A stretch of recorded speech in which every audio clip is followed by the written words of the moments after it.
Diana Borunde, scenograf și artist decorator, profesor la Școala de Arte din București, a adus la Câmpul Lung lucrările elevilor săi: lemn, pânză, sticlă, lut, mozaic, fotografie, hârtie. Toate aceste elemente se găsesc în lucrările expuse.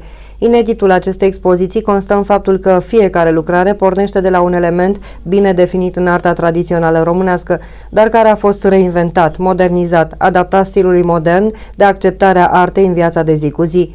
În esență, există un element comun în toate lucrările expuse: credința în Dumnezeu, transpusă și sub forma credinței în artă și în frumos.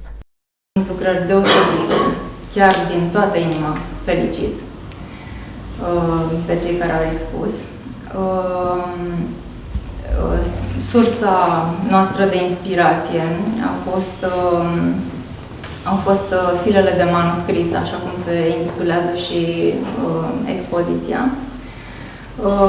Și m-am gândit la acest subiect datorită faptului, cum spunea și prietenul și colegul nostru, că ne apropiem de sărbătoarea Sfintelor Paște și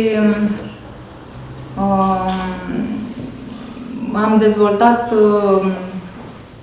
în cadrul cursului mai multe tehnici de lucru foarte interesante, în așa fel încât să avem o mare diversitate, cum s-ar spune, în unitatea temei. Expoziția vernisată vineri la Galeria Arta poate fi considerată un fel de antecameră a marilor sărbători pascale care se apropie.